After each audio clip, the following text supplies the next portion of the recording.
Assalamualaikum warahmatullahi wabarakatuh. Salam sejahtera untuk kita semua. Pada kesempatan kali ini, saya akan menyampaikan satu materi, yaitu tentang manajemen kas dan sekuritas jangka pendek. Manajemen kas meliputi pengumpulan dan pengeluaran kas yang efisien dan investasi kas yang bersifat sementara. Menurut John Maynard Keynes, menyatakan ada 3 motif seseorang memegang kas. Yang pertama yaitu motif transaksi. Yang kedua yaitu motif berjaga-jaga. Dan yang ketiga yaitu motif spekulasi. Nah, ketiga motif ini dapat digunakan untuk menjelaskan motif perusahaan dalam melakukan manajemen kas. Nah, berikut adalah penjelasannya. Yang pertama yaitu motif transaksi atau transactions motive. Untuk memenuhi pembayaran-pembayaran yang timbul dari kegiatan bisnis sehari-hari perusahaan. Misalnya, pembelian, pembayaran gaji dan upah, dan pembayaran pajak. Yang kedua adalah motif berjaga-jaga atau precautionary motive. Untuk berjaga-jaga apabila terjadi kebutuhan pembayaran kas yang tidak terduga. Dan yang ketiga adalah motif spekulasi. Melakukan transaksi spekulatif untuk mendapatkan keuntungan yang bersifat sementara. Contohnya, bisa untuk spekulasi berinvestasi di sekuritas jangka pendek. Atau melakukan pembelian bahan baku ketika terjadi penurunan harga bahan baku secara tiba-tiba.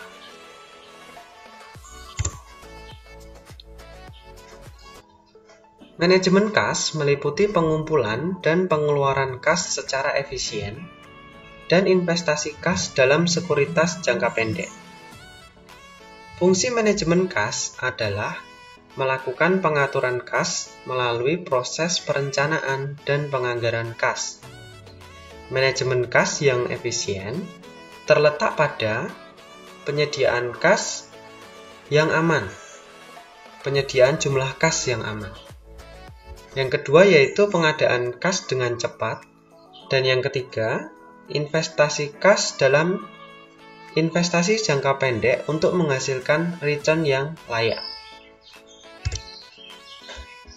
Nah, selanjutnya, investasi kas yang menganggur dapat meningkatkan pemanfaatan kas.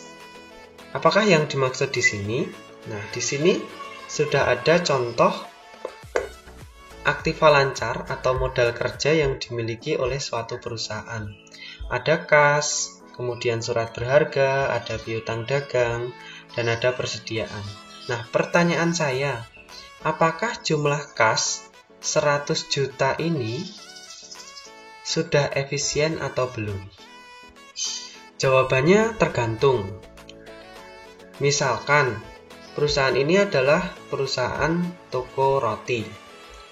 Toko roti tersebut sebenarnya tidak memerlukan jumlah kas yang sebegitu banyaknya atau sampai 100 juta. Misalkan kas dari toko roti tersebut cukup 10 juta saja. Artinya apa? Masih ada sisa 90 juta yang bisa diinvestasikan atau mudahnya bisa juga ditaruh di bank kemudian mendapatkan bunga begitu. Jadi, manajemen kas yang efisien yang dimaksud di sini adalah seperti itu. Jadi jangan sampai kasnya itu terlalu banyak atau jangan sampai juga terlalu sedikit. Kalau kasnya terlalu sedikit maka likuiditas perusahaan juga akan terganggu. Seperti itu. Nah, saat berinvestasi menggunakan kas tersebut ada beberapa hal yang perlu dipertimbangkan. Yang pertama yaitu keamanannya atau safety of principle. Ada kemungkinan dapat diterima kembalinya jumlah uang semula yang diinvestasikan pada sekuritas. Kemudian mudah dijual atau marketability atau liquidity, yaitu kemampuan untuk menjual sekuritas dalam jumlah tertentu dalam periode waktu pendek ke pasar sekunder tanpa dengan penurunan harga yang berarti atau at a fair price. Yang selanjutnya yaitu pendapatan atau yield, yaitu kemampuan sekuritas tersebut untuk menghasilkan bunga, dividen, dan atau kenaikan harga.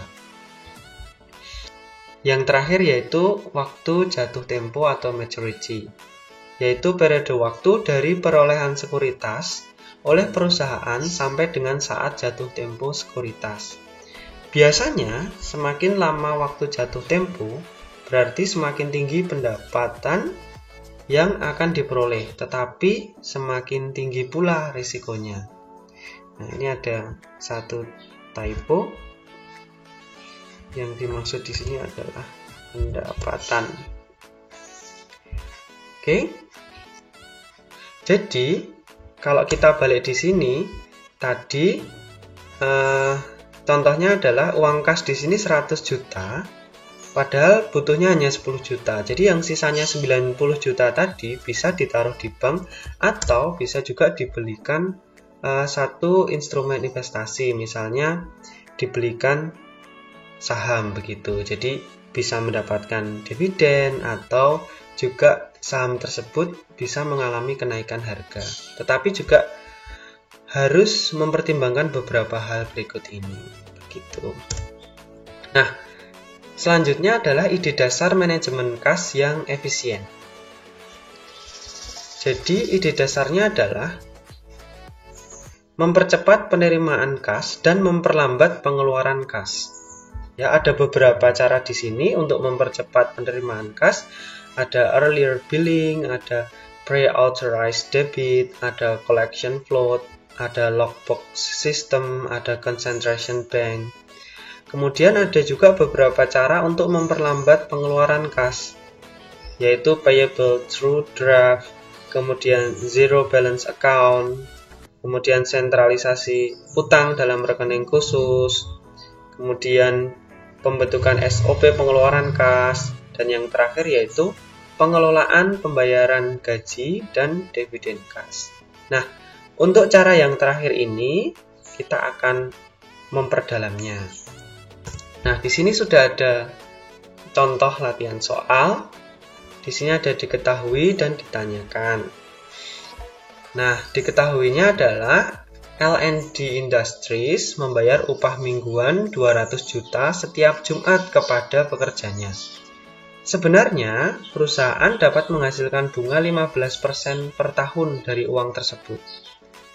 Asumsi hari kerja Senin sampai Jumat dan 1 tahun diasumsikan 365 hari atau 52 minggu.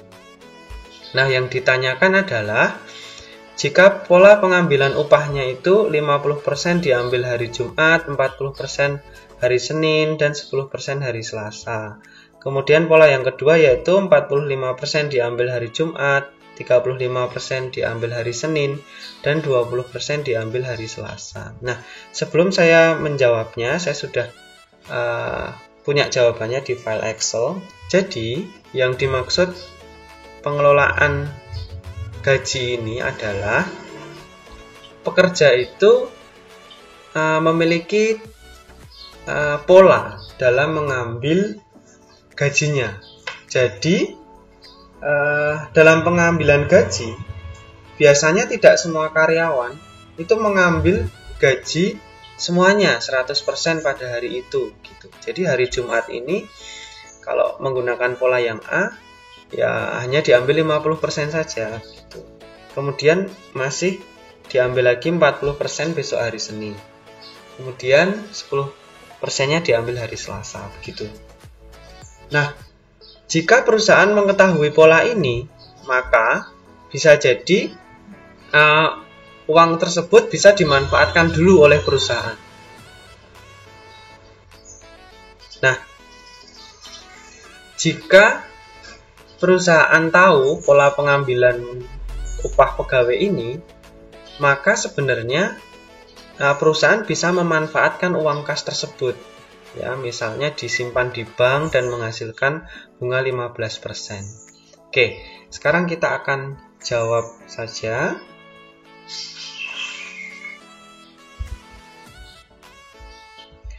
Nah, ini adalah jawabannya. Ini tadi diketahuinya. Kemudian pola pengambilan upah yang A ya, yang pertama. Jadi hari Jumat itu 200 juta itu hanya diambil 50% ya. Nah, jadi 50% dari 200 juta itu adalah 100 juta. Jadi perusahaan ya udah sama sekali tidak dapat tidak memiliki potensi pendapatan bunga dari sini. Nah, kemudian sisanya nih saudara. Sisanya yaitu masih yang 40%. 40% itu diambil di hari Senin ya. Maka perusahaan memiliki potensi pendapatan bunga ya dari hari Sabtu dan Minggu, yaitu 2 hari ya. Maka 2 hari dibagi 365 hari dikali 15% bunganya tadi. Jadi pada hari Senin ini baru diambil yang 40% atau 80 juta. Maka uang yang 80 juta itu kalau kita masukkan ke bank, kita dapat bunga 15% ya selama 2 hari, yaitu Sabtu dan Minggu gitu. Jadi 2/365. Maka hasilnya adalah ini. Ini adalah perkalian dari 80 juta dikali 15% dikali 2/365. Kemudian masih ada sisanya yaitu 10%. 10% dari 200 juta yaitu 20 juta. Nah, 20 juta ini baru kita kalikan dengan bunganya 15% dikali 3 hari ya. Sabtu, Minggu, dan Senin. Ya, hasilnya adalah ini. Nah, ini adalah bunga yang didapatkan oleh perusahaan jika uang ini dimasukkan ke bank per minggu. Padahal 1 tahun ada 52 minggu. Maka 1 tahun sebenarnya perusahaan bisa mendapatkan bunga sebesar ini. 4.700.1.369,86 rupiah. Begitu. Bagaimana jika menggunakan pola pengambilan upah yang kedua? Hari Jumat diambil 45%, kemudian hari Senin diambil 35%, kemudian hari Selasa diambil 20%, gitu ya. Oke. Nah, pada hari Jumat ya, perusahaan tidak mendapatkan potensi pendapatan bunga karena ya 45% dari 200 juta ini sudah diambil oleh karyawannya. Kemudian di hari Senin karyawannya baru mengambil 70 juta, yaitu dari 35% dikali 200 juta. Nah, maka perusahaan mendapatkan potensi untuk mendapatkan bunga selama 2 hari ya, dikali bunganya 15%. Jadi didapatkan ini 70 juta dikali 15% dikali 2/365 hari. Begitu juga dengan yang hari Selasa. Yang hari Selasa karyawan mengambil sisa gajinya yang 20% itu. Maka hasilnya adalah 40 juta. Nah, selama 3 hari yaitu Sabtu, Minggu, dan Senin, sebenarnya perusahaan bisa memasukkan uang ini ke bank dengan bunga 15% ya. Jadi bunganya adalah 40 juta dikali 15% dikali 3/365 hari. Nah, hasilnya adalah ini. Kemudian kita total. Nah, ini adalah bunga per minggunya. Sementara 1 tahun ada 52 minggu. Dan kalau dikalikan 1 tahun bisa mendapatkan bunga 5.556.164,38 rupiah. Begitu. Jadi intinya adalah jika perusahaan itu bisa menunda pengeluaran kasnya, sebenarnya perusahaan bisa memasukkan kas tersebut dimanfaatkan untuk disimpan di bank misalnya, sehingga bisa mendapatkan bunga seperti itu. Demikian video kali ini tentang manajemen kas dan sekuritas jangka pendek. Semoga video ini ada manfaatnya. Terima kasih. Wassalamualaikum warahmatullahi wabarakatuh.